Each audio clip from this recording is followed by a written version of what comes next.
everyone. I am so glad that you showed up today. I am wondering maybe what your end of your Christmas year was like and how you're feeling coming into a new year. Isn't it amazing how when we come into a new year, of course, we're thinking about like new things and imagining our life looking different, but we all still have the same mundane kind of like activities that we do. For example, grocery shopping. And I'm sure we all do it in a different way, but one of the ways that we do grocery shopping in the Nelson household is I have my groceries delivered. And in the winter, for sure, I'm going to head outside and I am going to grab as many of those grocery bags as I can. Well, one of the other days, there was probably like 20 bags, and I legitimately went out and I grabbed all the bags and I had like ten per hand, and it was so incredibly heavy. And then I decided, you know what? Those jugs of milk, like I'll grab those too. Really stupid. And so as I was walking into the house, I you know where this is going. And it was winter, and so you know it. I almost slipped. And so as I caught myself, I let go of the milk, and they went, just jumping as far as they could across the ice. And with it went all of the bags of groceries, which went all over the place. It was a gigantic mess. It was cold. It was annoying. It was really frustrating. Maybe you've been there. The point is, I was trying to balance all of these things. I was trying to balance all of these groceries and get it all in one and make sure that I only had one trip that I had to go outside. What ended up happening is I had to go outside, at least 10 times for these groceries. And what I want all of us to remember in that and think about is like this whole idea of balance. Like, is that even something that we should be shooting after? So as you're coming into this new year, I don't know what your January maybe looks like. Maybe it is filled with all of these commitments that you committed to last year, and you're thinking, why did I commit to this? There are others of you that you look at your phone every morning and you see all these notifications, and it is extremely overwhelming. And you're thinking, how am I going to balance this? How am I going to do this and do that and follow up on that and make sure that I'm checking that news and reading about that. And then for sure, there are others of you that you're thinking through how you're going to perform at work as you're coming into this new year, and you feel this like pressure. And it's not pressure from anybody else, but it's pressure from yourself that you've got to perform. This is the year that you've got to perform a certain way, and you're putting that pressure on yourself. To start off the year at Prairie Heights, we're doing a series, and it is called Reset. We're going to talk about healthy rhythms for life. And we're going to talk about this idea that, you know what, balance is a myth, but healthy rhythms are possible. So that's what I'm going to talk about today. And what my prayer is that it's going to meet you exactly where you're at. And not only that, but really my prayer is that you do something different.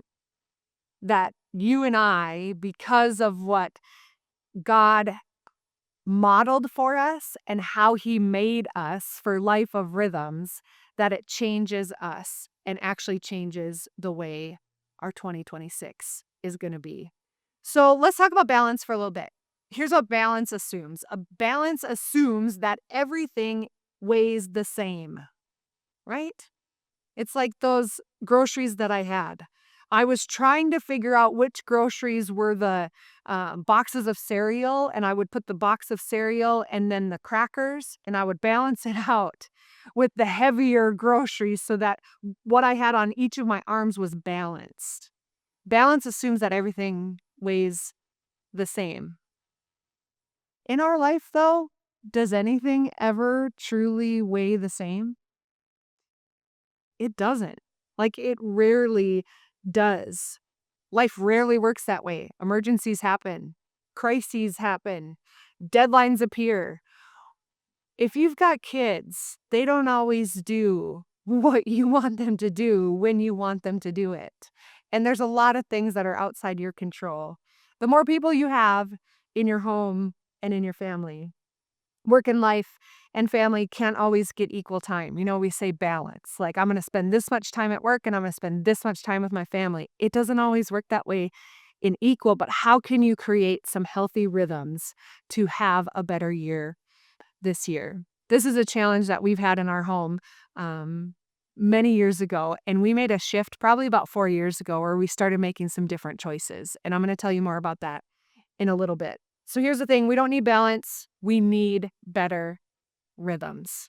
Where does this idea of rhythms come from?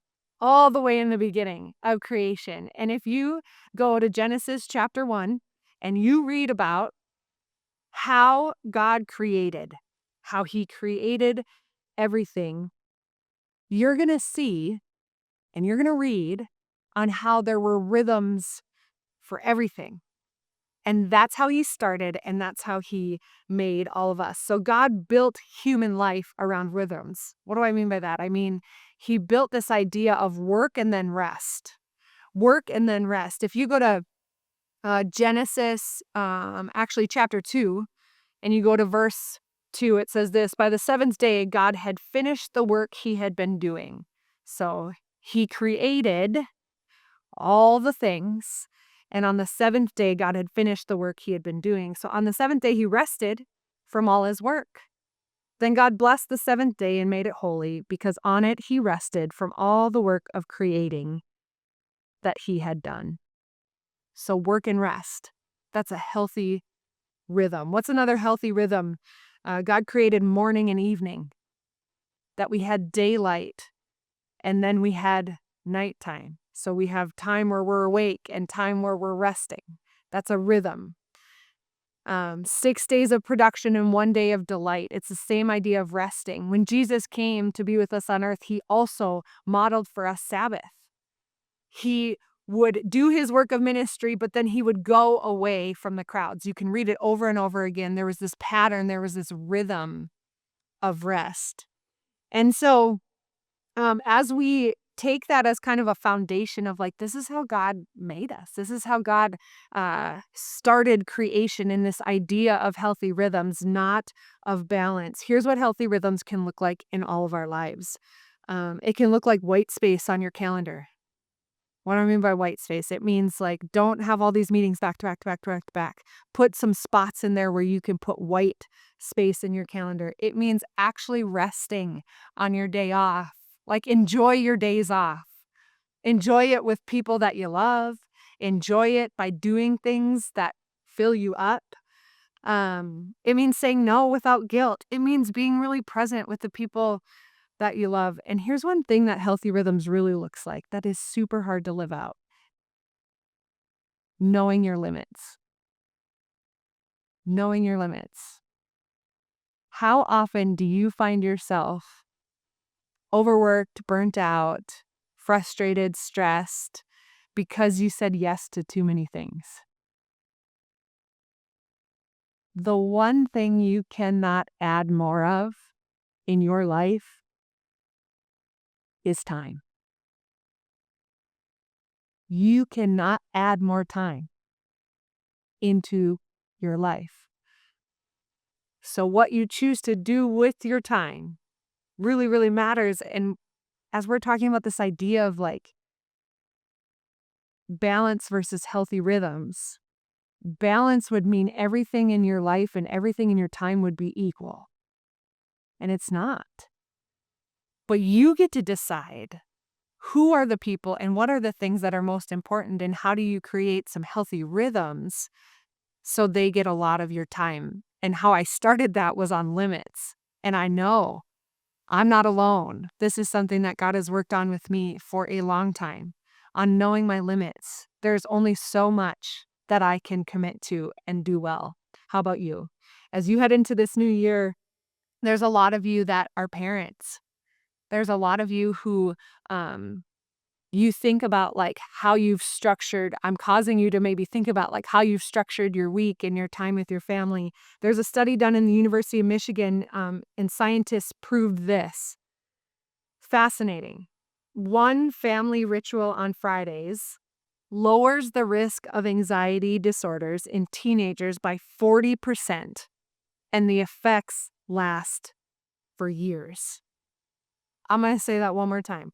One family ritual on Fridays, and it's Fridays or a different day, but here's what they found out in this research is that one family ritual on Fridays lowers the risk of anxiety disorders in teenagers by 40%, and the effects last for years. Here's what matters underneath that, the consistency. That's what matters. It's not about the Friday. It's that consistency of a rhythm. They can count on a rhythm. Consistency matters more than what it is. So what could you do once a week? What could you do once a month? What could you do once a year that create these rhythms for your home, these rhythms for your life? Um, in this note, when a teenager knows that Friday is not an obligation, but a family island, the brain receives the message the world is stable. And this simple ritual works better than many other mindfulness practices because predictability heals anxiety. Why do you think that is? I think it's because in the very beginning, God made us for rhythms. He had a plan when he made us and when he created that we would function in rhythms and we would function in a space of health. So I talked a little bit about healthy rhythms on some daily ways, but what are some yearly rhythms? What can they look like? We have really long winters here, don't we? Yes, we do. And what does that mean?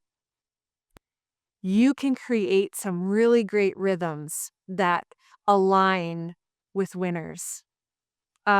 We buy a lot of cozy blankets and we bring them all out in the wintertime. So we have cozy spaces in our home. Some of the other things that we do in long winters is we actually have some restrictions, some guardrails to how much we watch movies and TV and all of that in the summer, because the summer around here you can be outside, and so we don't do a whole lot of that in the summer. But in the winter, we load up on movies and we watch movies and we have popcorn and we enjoy that. So I think it's really important for all of us as we think about coming into 2026, like how can you create some sustainable, healthy rhythms for your life? Uh, so we've got long winters, so that's a natural rest season. We've got spring, that's a good reset, renewal season. We've got summer, that's a good connect and adventure season. We've got fall that has a lot of purpose and productivity. And so how can you begin to think about, as I head into 2026, like, how can I follow this idea of rhythms and what can I do in certain seasons that are going to align with bringing health and wholeness to you or to you and your family or to you in your workplace? Here's what I believe: your emotional and spiritual health is going to go up. Your emotional and spiritual health is going to increase when your rhythms match your season. When you aren't fighting the tension every single day or every week or every month of like, well, this month is just the way it is and I'll just get through it and I'll pull up my bootstraps and I'll just keep running. And then you find yourself saying the exact same thing the next month. How can this year be different? How can you try not to hustle your way through every month the same over and over again, but instead live and match your rhythms? Here's a verse that I'm going to end with before I tell a little story. It comes from Matthew 11, and it is verse 28. So Matthew chapter 11, verse 28. And here's what Jesus said. And this is like the heart and the soul behind why we need rest and we can't just run through our life and hope that one day we'll have balance. This is the hope, is that when you have some healthy rhythms, you can have what I'm about to share with you every day, every week, every month, and for sure every year. Here's what Jesus says in Matthew 11:28. It says, "Come to me, all you who are weary and burdened, and I will give you rest. Take my yoke upon you and learn from me, for I am gentle and humble in heart, and you will find rest for your souls. For my yoke is easy and my burden is light. That gives us hope that when we, you know, for some of you, you need to slow down. There are others of you that you maybe need to speed it up a little bit. Uh, I don't get to tell you what that looks like, but what Jesus says here is so powerful. He says like, "Hey, I'm right here all the time." And when your day is too much, you can come to me to find rest, and I will meet you in that. When your week is too much, you can come to me. And this idea of resetting to healthy rhythms for life means that you can be proactive in your relationship with Jesus. Jesus is both proactive and reactive. He's all the things, and he always will be. But what would it look like to create some healthy rhythms in your life that would help you to know that you can constantly connect with your Heavenly Father through your relationship with Jesus Christ? Um, I just went through, I don't know how many minutes it was. Because you're sitting in the seats, you're watching online. But these aren't just words for me anymore. They used to be. This whole idea of like balance and rhythms, and I never believed in balance. I couldn't put my finger on it. I think after even studying for this, I was like, "Oh yeah, well that's just how God made us all. It makes sense that we should have rhythms, right?" But as I said earlier, about 4 years ago, give or take a year or 2, um, Kyle and I were in a spot, and for sure, I would say I was in a spot where our life just wasn't sustainable as is. We could have chosen to keep just going through the motions, stay in survival mode, show up with a smile on our face, do the thing, and perform. Like we both performed fine, but it wasn't real and it wasn't full. And I did some reading, read some books, and started seeking some counseling help, but also some coaching help in leadership and pastoral leadership. And one of the things that we began to live out was this idea of rhythms. And so, if you know our family really well, every year, right after Christmas, we actually head to Arizona. Thank you to my in-laws. They give us a respite at their place in Arizona, and so we stay there for about 7 to 10 days. And so, um, hope it's snowing. It's not where I'm at. I'm kidding, but that's where our family's at right now, and we're enjoying time with each other, and that's part of our healthy rhythm. And during that healthy rhythm, we connect with one another, and our kids can count on, because we've done it now for, I believe, 4 years, at least 3, probably 4. This is, I think, is our 4th. Every year after Christmas, after their dad has been super busy with harvest in the fall and hasn't been around a ton, after their mom has been excitedly investing in everything Christmas at our church home and our church family, we get a time where it's just us and we get to have fun together and play together and take naps together and watch movies together and have a blast. That's part of our healthy rhythm. So that's where we're at. And then this year, I get to take a January reset. And the other part of that is towards the middle of January, I am going to be, and Kyle is going to be, doing some intensive therapy. And part of our story, we've got some wounds that we walked into, some things that we also chose in our life that we need healing from, and we've been really great on the healing journey. But we want to keep growing. And so part of our rhythm is every year, Kyle and I take a look and we say, where do we want to grow? And this is one area that we wanted to grow in together in our marriage and in our ministry here at Prairie Heights. And so, uh, I won't see you, and you're not going to see me through the month of January. I'm going to miss you. I don't expect you to miss me. But I hope that God moves in your life. And what I want to tell you is that what we're talking about in this two-part series is not just words on a paper. It's actual like Kyle and I have practiced living this out year after year, and we feel so honored to be a part of a church family that supports that journey. And so I would love nothing more than to see all of us really grasp and walk into this idea of like, your life is never going to be balanced. You're never going to be able to be everything to everyone. You're never going to have time for all the many things that you maybe want to do. So, how do you take a quick minute to think, what does God have for me in 2026? And how can I begin to create some healthy rhythms for my life and start this year? All right, I'm going to hand it back to our host. I love you all. Happy New Year, and we'll see you in February.